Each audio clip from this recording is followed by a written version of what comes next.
Bienvenidos a nuestra primera entrega de Neumotalks by Neumonorte en su segunda temporada. Soy la doctora Esther López Espaillat, neumóloga, presidenta de Neumonorte, y junto a mis colegas que presentaré en esta hermosa vista de nuestro Valle de la Vega, respirando aire puro, vamos a presentar nuestro primer episodio sobre un tema muy importante. Doy la bienvenida a mi querida vicepresidenta, la doctora Iranya Jiménez, y al doctor Alexis Ventura, tesorero de nuestra directiva, así como a mi querida amiga Eli Narieli, neumóloga pediatra, que nos acompañan aquí para compartir en esta tarde un tema de suma importancia para nuestros pacientes. Sabemos que la salud respiratoria es parte importante de nuestro bienestar, pero en nuestra consulta muchas veces vemos esos mitos, esas dudas que tienen familiares, pacientes sobre algunas condiciones respiratorias y lo que llamamos mitos. Hoy queremos traer aquí la verdad científica e iniciamos con algunas de esas preguntas. Por ejemplo, el VAP. El vape, como sabemos, es nuestra epidemia actual, vista en nuestros jóvenes, adultos. Y muchos preguntan, ¿realmente el vape es mejor que el cigarrillo? ¿Es menos dañino porque no se combustiona, no hiede?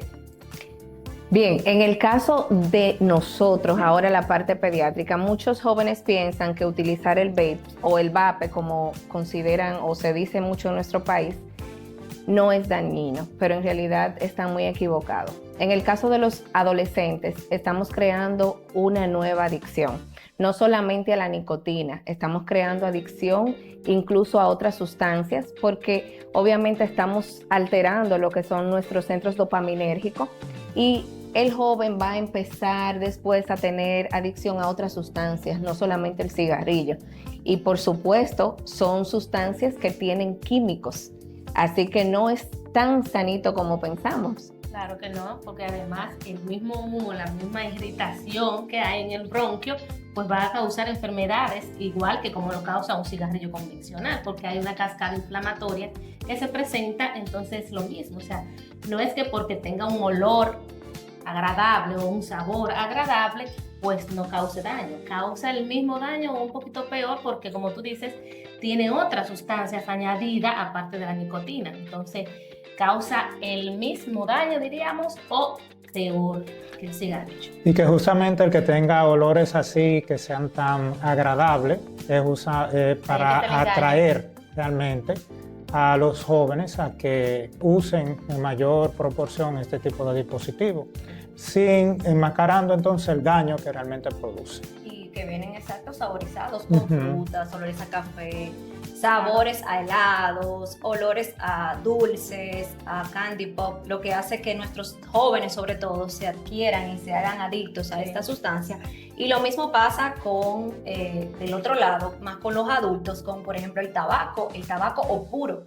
Muchos adultos llegan a nuestra consulta diciendo yo consumí o mi familia consumió puro y es más sano que un cigarrillo convencional o un vape. ¿Qué opinan sobre eso? Porque ellos piensan que al ser puro, venir directamente de la hoja, del tabaco, como de hacerlo en casa, de no ser procesado, pero es que es igual, tiene la misma sustancia y es una combustión y es un irritante para pulmón e igual va a producir inflamación a nivel de la vía aérea y va a alterar todo ese mecanismo de protección que tiene nuestro bronquio y el daño es sine qua non, o sea, es que es el mismo daño que la luz, claro. No importa lo que sea ni del dispositivo que sea. Y daños presentes, daños primarios, daños secundarios, daños claro. A, por ejemplo, los familiares, los nietos, que como vemos muchos pacientes, por ejemplo, asmáticos, para irnos por el área de los mitos del asma, que tienen familiares que fuman en casa. No, y realmente tú dices, bueno, yo fumo incluso con el vape, yo fumo fuera de la casa y eso no le pasa nada a mi hijo. No, eso es totalmente un mito. ¿Por qué? Porque una vez que usted lleva toda esa sustancia en su cuerpo y la puede desprender, su hijo lo está fumando. Esos son los fumadores pasivos. Igual que como puede causar daño uno que fuma directamente, pues también el niño va alterando lo que es los cilios, que es lo que le permite barrer cualquier partícula que llegue a las vías aéreas y viene un daño en un pulmón que apenas está madurando. Claro, y ahí mismo entrando en eso del asma y las otras causas que la pueden producir, no siempre el asma es alérgica. Por ejemplo, muchos pacientes dicen, no, yo tengo asma, pero en mi familia no hay alergias. Esa es una de las causas que podemos ver, exposiciones ambientales que te puedan predisponer, quizá no directamente, sino como un factor externo a desarrollar o exacerbar los episodios de asma. Entonces, el asma no es siempre alérgica. No, Imposible. Hay múltiples factores que pueden causarte o desencadenarte una crisis asmática o un asma. O sea, hay muchísimos factores. No solamente es la alergia, también esa exposición a humo, a biomasa, animales, a químicos, a insecticidas.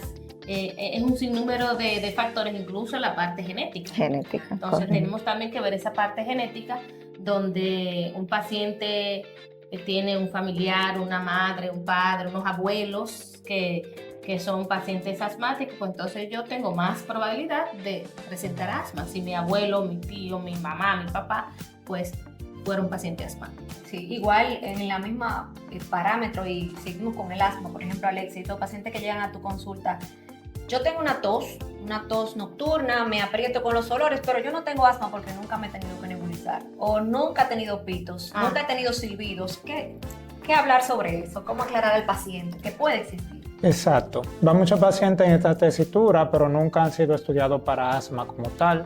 Por ejemplo, es cuando uno empieza a educar en ese sentido, porque este tipo de pacientes, yo lo que les explico, se acostumbran de alguna manera a esos síntomas, que realmente son descriptivos de una crisis, ¿verdad?, de asma o crisis de broncoespasmo.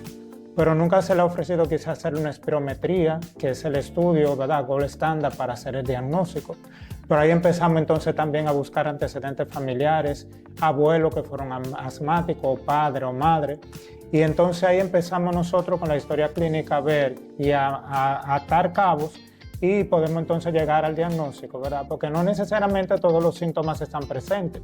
El que no esté los silbidos, pero hay una tos que es persistente, sobre todo una tos seca, que aparece generalmente de noche, y ese tipo de cosas ya son indicios realmente de síntomas como tal. Eso es muy frecuente en la consulta pediátrica, que los padres dicen, mi hijo no es asmático, él solamente tose de noche, o tose cuando está corriendo, cuando está agitado. Que le da dificultad respiratoria solamente cuando está Cuando corriendo. no, eso no es asmático, doctora. Señores, cuando un paciente presenta tos, la tos es un mecanismo de defensa de las vías respiratorias.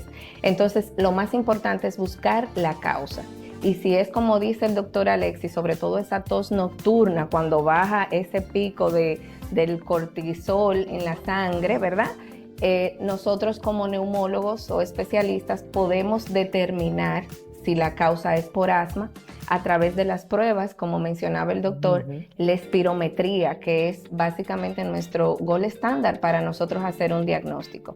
Y en un niño chiquito quizá un poquito más difícil, pero está lo que es índice predictor de asma, donde tenemos lo que ya ustedes estuvieron mencionando, que si la mamá o el papá, que si el niño presentó sibilancia con virus, con cambios climáticos, en fin, no porque el paciente tosa así esporádicamente podemos descartar la enfermedad. Claro. Igual en ese aspecto, esos pacientes que llegan ya más grandecitos, o nosotros los adultos, tuve síntomas, me dijeron que era asma, pero a los 5 años me ensalmaron y me curé del asma. Ay, me encanta. Sí, porque es muy común. Sí, No, ya porque yo me entonces la abuela le dio, tú sabes que ya la abuela le dio como 7 aceites. Así lo aceitan. Bacalao, culebra, de pato, tortuga, de aceite de todos los aceites. Le cortaron mechón del cabello se lo clavaron en también. un árbol. Exacto. Todo, sí, pero lo que pasa es que regularmente cuando los síntomas comienzan desde la infancia, que entonces lo vería el pediatra neumólogo, viene viendo ese paciente, desde la infancia, naturalmente la enfermedad tiene esa característica, que es su forma de evolución natural.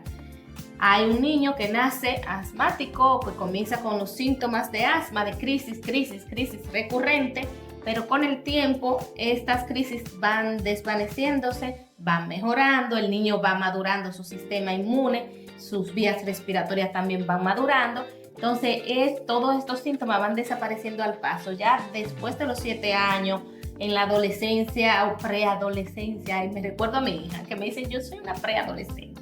Entonces, ya después de esa preadolescencia, entonces van mejorando esos síntomas como una evolución natural, normal de la enfermedad. Sí, ahí es muy importante, Iranya, tomar en cuenta que no cada vez que usted nebuliza a un paciente quiere decir que es asmático.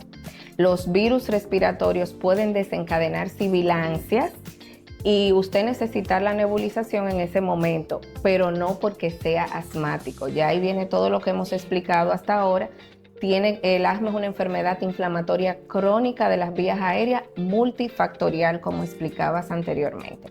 Así que es sumamente importante que sean evaluados por un especialista. Claro, y saber llegar a un diagnóstico a tiempo. Muchas veces en la niñez o en la adultez, por lo mismo que dice la doctora, puede que le hayan dicho que era asmático de niño, pero realmente eran hiperactividad, postvirales o en el proceso de virus, o puede que sí haya sido asmático y en el momento fue tratado, no presentó síntomas y en la adultez vuelve a aparecer.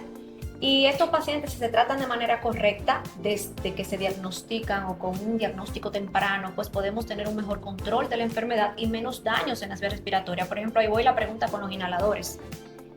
¿Realmente es mejor un nebulizador que un inhalador? Un inhalador es las pompitas que utilizamos, los dispositivos que se le introducen cápsulas, que hay de diferentes formas que se utilizan para el tratamiento del asma y que tienen varias moléculas, sobre todo antiinflamatorios, que son los que más utilizamos porque están probados como tratamiento del asma. Mira, muchos pacientes creen que nebulizar produce adicción y que la bombita produce adicción también. Entonces, o daño en el corazón. O daño en el corazón, sí que le causa un daño en el corazón.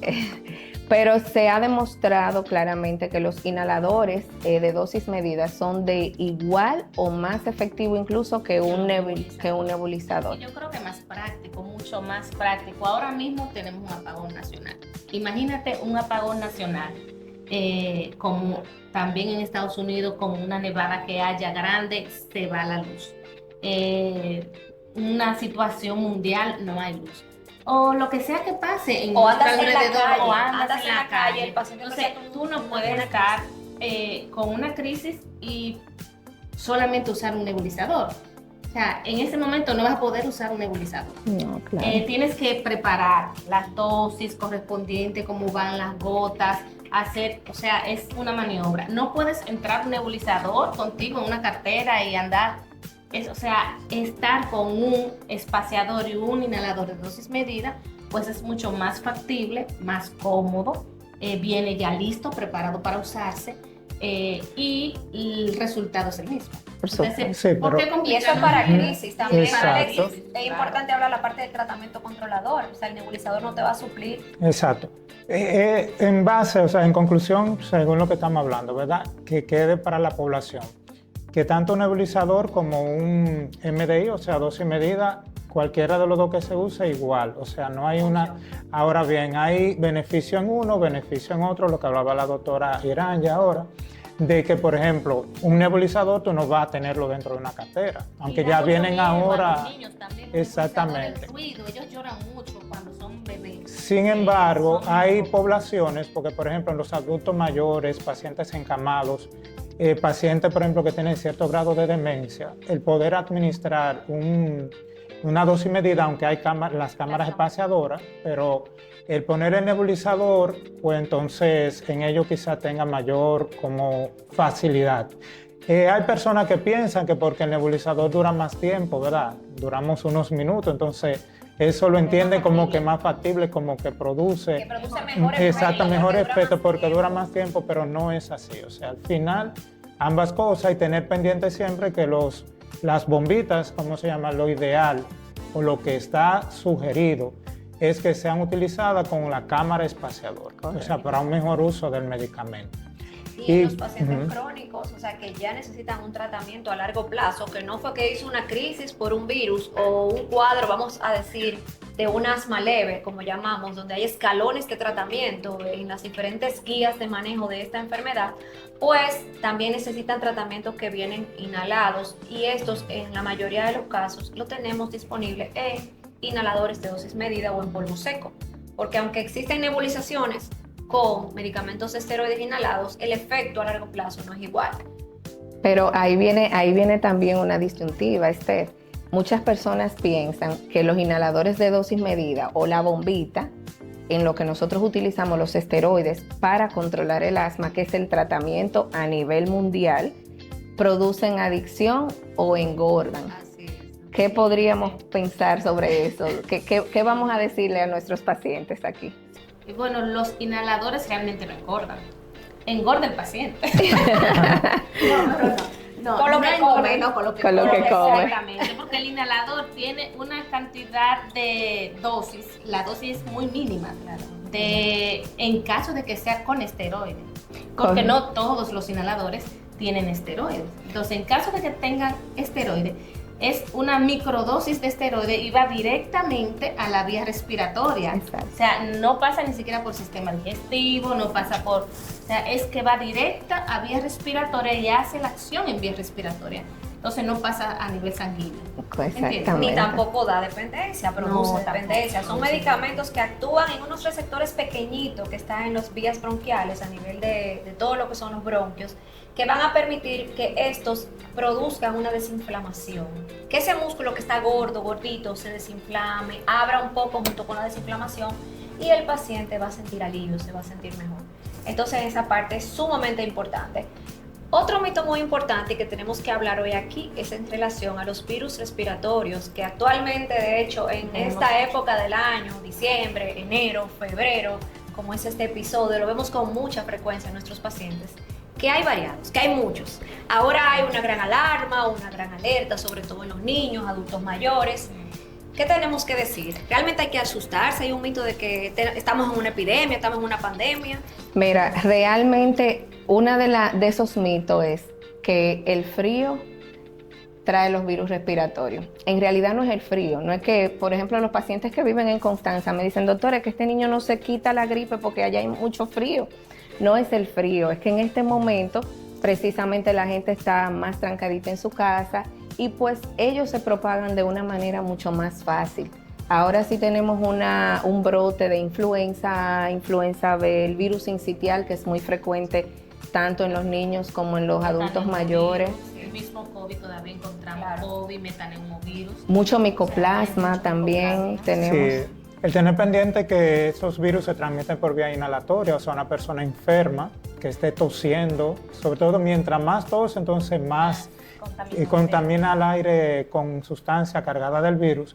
Y como bien decía la doctora, estos son meses, sobre todo diciembre, donde hay muchos compartir familiares, fiestas, y quizá no hay una adecuada protección. Si hay alguien que está infectado, pues entonces muchos otros van a terminar infectados. Por ejemplo, nosotros aquí en La Vega, ahora actualmente, cada domingo con ese flujo de personas en el carnaval vegano, imagínese usted 2 o 3 personas que hay ahí metidas con influenza, por ejemplo, tosiendo, entonces todo sale una gran cantidad de personas. Claro, igual con el frío también, sí sabemos que, por ejemplo, por efecto fisiológico, fisiopatológico, las vías respiratorias se resecan más durante el frío. Los cilios, que son unos pelitos que tenemos desde la nariz hasta los bronquios, se paralizan más y tenemos menos defensa frente a los virus que entran. Y estos también, como caldo, cuando está más frío, pues se reproduce más rápido, pero no es que el frío lo produce en sí. Igual con las lluvias. Ay, llovió, yo me lloviné y me dio una gripe. Realmente estamos en lo mismo. Sí, los virus se evaporan más en la tierra y pueden subir y nosotros lo inhalamos, pero no es que la lluvia en sí trae los virus respiratorios. Aunque no podemos negar que el cambio climático hace su efecto. Claro, por lo mismo por del supuesto. cambio de temperatura y de la Exacto. réplica viral. Todo eso Claro.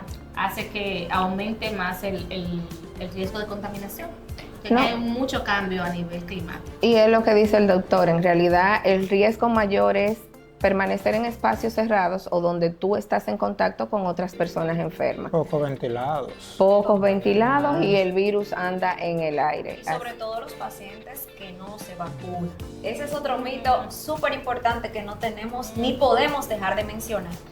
Si me vacuno, me da más gripe. No me vacuno. Me vacuné y me dio una gripe, doctora. Desde que me vacuno Dios me mío. pongo mala. Realmente Exacto. no. Puedes estar incubando un proceso respiratorio que al vacunarte coincide con este cuadro. Igual los niños muy alérgicos, Eli, no sé si te pasa, es que este niño es muy alérgico le da mucha gripe, entonces yo no lo quiero vacunar. Esos son los primeros que tienen que vacunarse porque estamos evitando esas enfermedades respiratorias en un paciente que ya está de por sí susceptible a presentar procesos respiratorios infecciosos. Si es alérgico, si es asmático, son los primeros que deben vacunarse. Pienso que tienen también que ver mucho y tener cuidado con la calidad de la vacuna. La forma en que se guarda la vacuna, porque si esa vacuna no es bien conservada, si se manipula mucho, algunas veces hay vacunas que no vienen de una dosis, sino de varias dosis. Entonces, es posible que al manipularla pierda el cuidado del frío que debe de tener se rompe la cadena de frío. Rompe esa cadena de frío y es posible que esa vacuna no tenga la misma calidad que una que sí esté bien conservada. Entonces el paciente dice, no, es que cuando yo me pongo esa vacuna a mí me da más gripe, doctora. Entiendo que tiene quizás que ver mucho eso. No tiene la misma protección, No, porque no como tiene la misma dentro de las protección. vacunas hay diferentes sustancias, pero la principal es un virus atenuado, es un virus semi-muerto, para que entendamos que nuestro cuerpo cuando recibe la vacuna prende la inmunidad, la defensa, entró un Claro. virus, pero ese virus no enferma, porque es un virus que está Semi-muerto. mutado, semi-muerto, congelado. O partículas Entonces, del virus. partículas del virus también, que hay otro tipo de vacunas que son con partículas, con genes del virus, RNA. Entonces, esto va a hacer que los pacientes, quizá, como dice la doctora, y es muy importante, dar una vacuna que quizá no cuidó, pues tenga menos efecto y le dé virus por otro que ya lo tenía incubado o otro punto también. Entonces, eso es muy bueno tenerlo en cuenta. No es que te va a dar más gripe si te vacunas. Es que debe de ver si ya tenías el virus incubado o si esa vacuna que estás usando tiene buena calidad y ha mantenido esa cadena de frío. Entonces, las recomendaciones para esta época de virus. Ya hay que vacunarse. Hay que vacunarse. Por Hay que supuesto. algo más. Sobre todo antes de que llegue. De que llegue. O sea, desde septiembre, octubre, que ya comienza la temporada de vacunación y no tenemos todavía el pico elevado de los virus, entonces aproveche antes, no ya cuando... Claro. Pero si no se ha vacunado, también vacúnese, que hasta mayo está la temporada de vacunación. Y tener pendiente también, bueno, hay diferentes métodos de obtener las vacunas, porque a veces llegan, por ejemplo, a mi consulta, pacientes con síntomas respiratorios típicos de influenza, por poner un ejemplo. Hacemos la prueba y sale positivo. Doctor, pero yo me vacuné.